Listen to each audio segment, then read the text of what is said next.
Go. Good morning. So ngayon tuturuan ko kayo kung paano magsasag. So ang una, kukuha lang kayo ng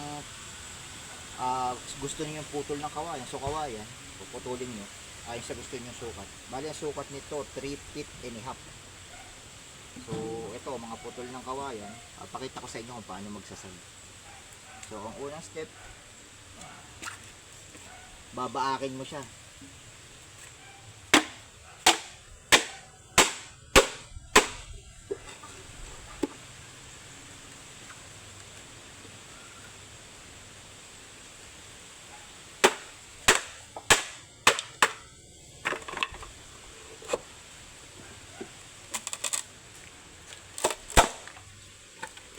So pagkabaak, tatanggalin mo yung mga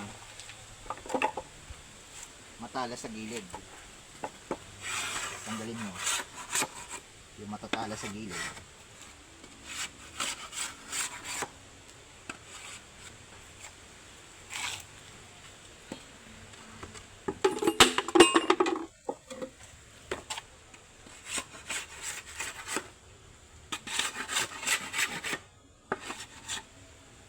Pagkatanggal yung matala sa gilid, tatanggalin mo yung buko. Ito, yung nasa gitna niya.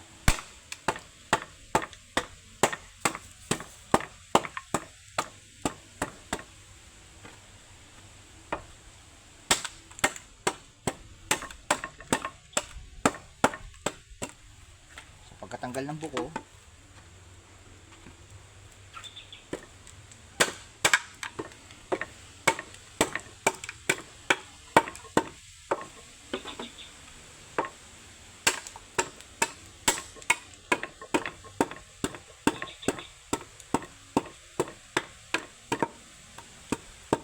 tanggalin natin yung buko. So anong kasunod na gagawin? Ang gagawin naman, so pipit-pitin mo siya, pipit-pitin mo para lumapad. Maganda kung meron tayong mallet, yung martil, yung plastic, o kaya kahit kahoy na malaki, pwede na rin yun. Pero kung ginagamit ko dito, dahil wala akong mallet, itong palakol.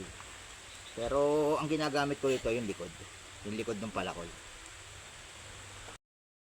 So ngayon tuturuan ko kayo kung paano magsasag. So ganito lang, pagkabak ng kawayan, pagkalinis natin yung matatala, saka pagtanggal ng buko, so pipit-piting nyo lang ganito. So dahil wala akong mallet, ang ginagamit ko ito palakol, pero hindi itong talim, itong likod. So pipit-pitin nyo lang yung buko, tapos pipit-pitin nyo yung pinakang buong kawayan para lumapat. So ganito lang kasimple, napakasimple lang nito. So pinukpo ko lang yung buko, so lumapat na siya. So pagkalapat niya, pipit-pitin mo lang yung bawat buko.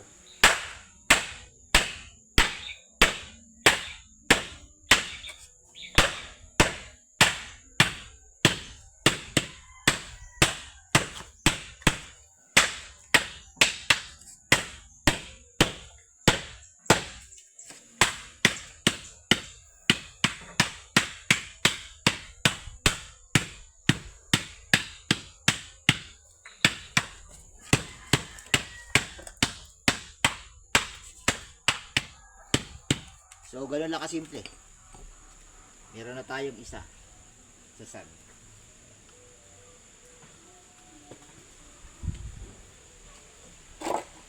So ito pa. So ganoon din lang proseso, same process. Pipit-pitin mo yung buko niya, tapos yung buong kawayan.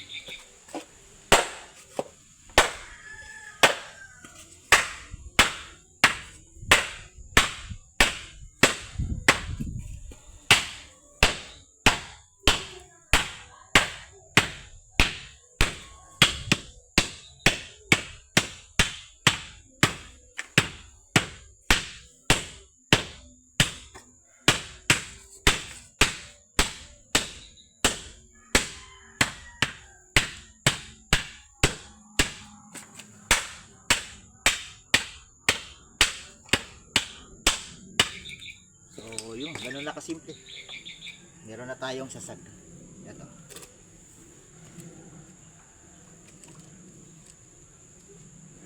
Okay ka matabing.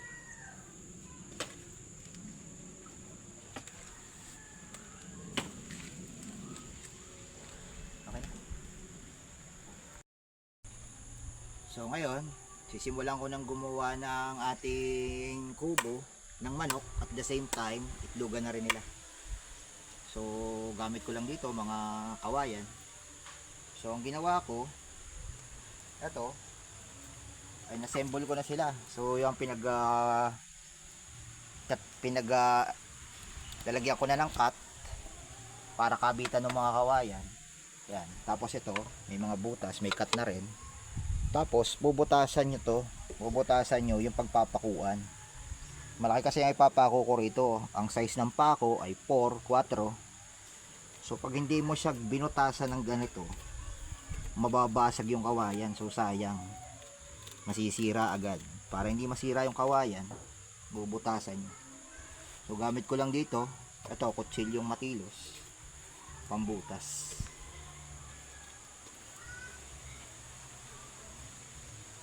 Bubutasan lang.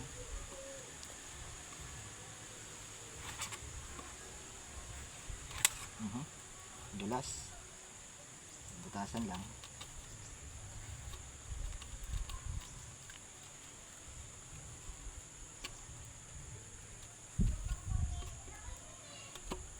So yan.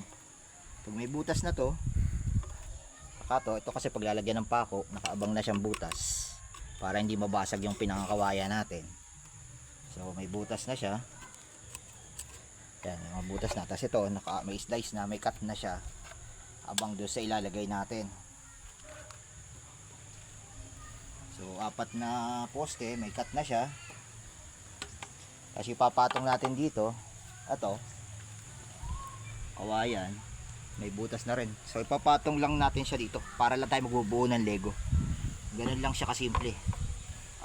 Ihahanda mo na muna lahat ng mga materyales para pag-assemble, para lang tayo nagbubuo ng Lego. So sasalpak lang yung may mga butas dito sa may cut. So isa,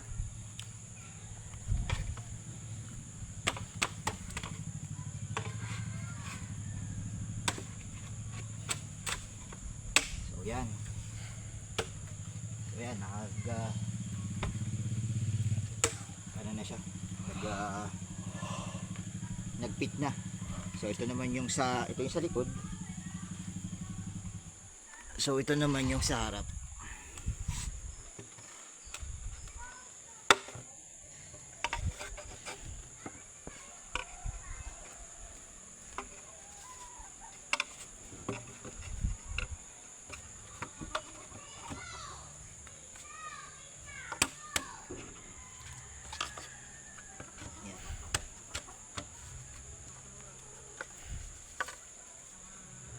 Hindi pa.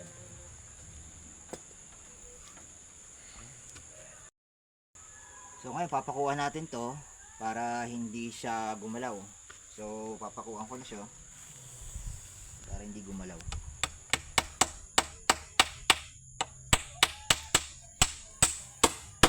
So 1. So ito, pinako ko rin dito. Dito saka rito. So pagkapako niyan, sisimulan ko naman magpako rito. Dito sa pinakang taas niya. Bali ito yung suporta para matibay yung kubo, yung ating kubong gagawin, at saka at the same time itlogan na rin nila. Itlogan ng manok. So ipapako ko. Ang size ng pako ay 4.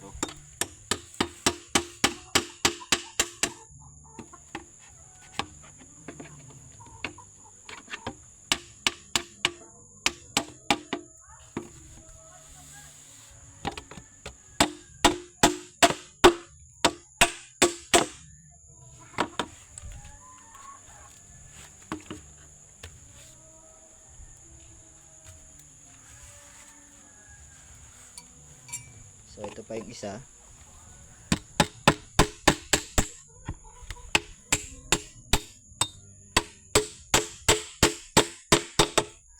So nakapako na. So yan na yan. Ito na yung ating kubo. So nalagyan na natin ng ganito. So ngayon ipapako naman natin tong kabila.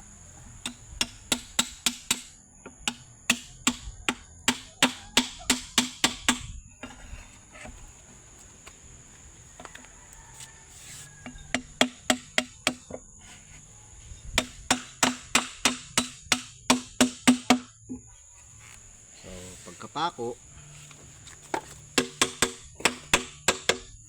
para matibay, nilalagyan ko siya ng tali. So ngayon ay pako na natin, tatalian ko siya para matibay.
So ngayon, naitali ko na tong mga kawayan.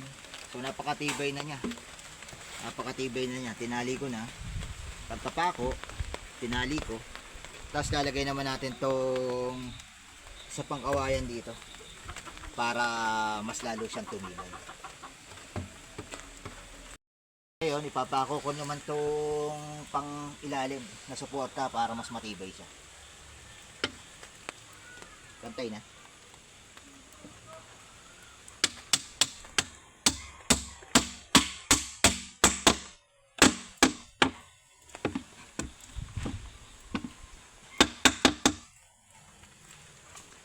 So inipako ko na tong isa. Ito naman kabila. Okay. So ngayon, naikabit ko na rin tong isa. Yung sa gitna niya para tumibay. So ito yon, isa, dalawa. So lalagyan naman natin ng pabalagbag ito. So para tumibay din siya. So papako ko lang, pagkapako ko, itatali rin kagaya nito para matibay siya. Ngayon ipapako ko na siya, itong pabalagbag. Tapos tatali ko naman pagkatapos kong ipako.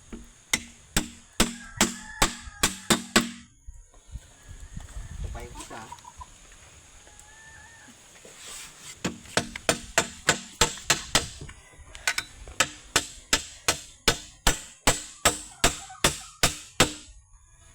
So yun, tapos tatali ko na siya. So natapos ko na yung kabila, naipakot na itali ko na. So ito namang kabilang side, yung harapan. Same process lang, tatali ko rin, papako ko, tapos tatali ko rin. So papako ko muna.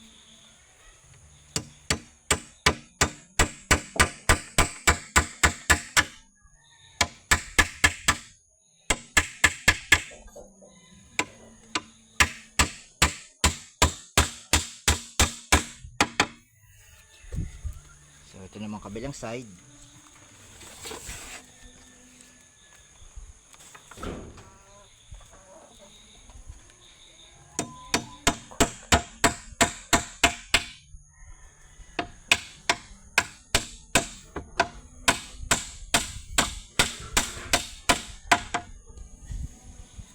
Tapos itatali ko na siya.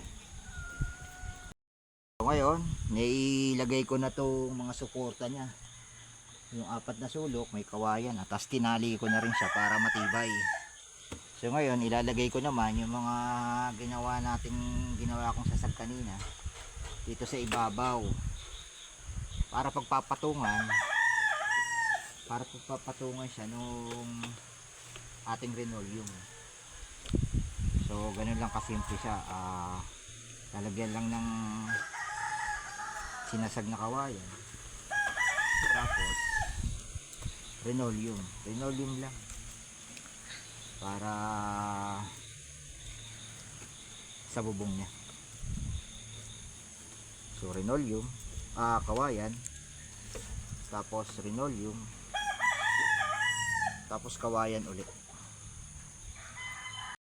So ngayon ilatag ko na yung mga sinasag na kawayan. So ito siya, yung pagpapatungan ng linoleum. So ang ginagawa ko, ni-sprayan ko siya ng yung hinalong gamot, plain water lang, saka malatayon, para hindi siya puntahan ng langgam, at the same time hindi siya insektuhin, para tumagal yung buhay ng kawayan at tumibay. So sprayan ko muna siya ng yan. Sprayan ko lang ng malatayon.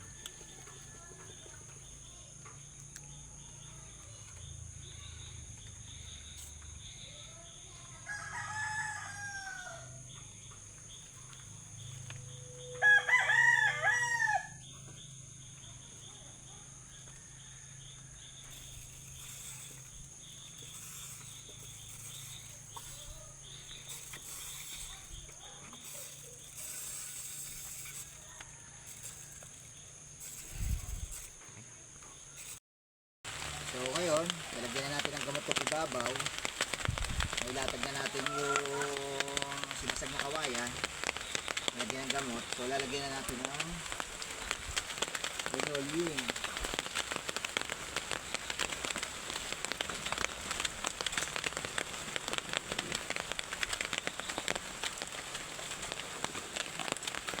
So ilalagay ko na itong linoleum.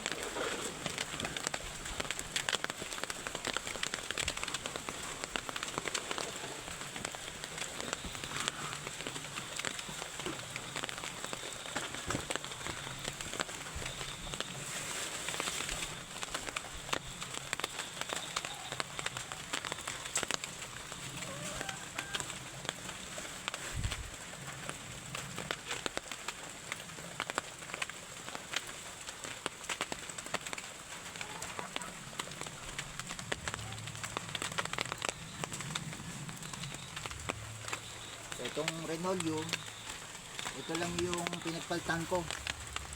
Yung ginamit ko nung una na pwede pang gamitin, kasi itong linoleum ay napakatibay sa kamahunat, kaya ito ang aming ibinubong. So napakasimple lang niya, linoleum. So ngayon ilatag na natin itong linoleum, kawayan, tapos linoleum. Tapos lalagyan ulit natin ng kawayan para matibay.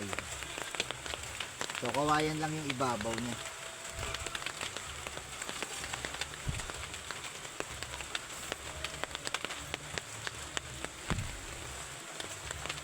Pagkalatag nitong mga kawayan, iipitin lang ulit natin ng kawayan. Tapos okay na yung kubo ng ating mga manok. Isusunod ko naman yung gagawin ditong itlogan sa ilalim. So okay na itong kubo ng ating mga manok.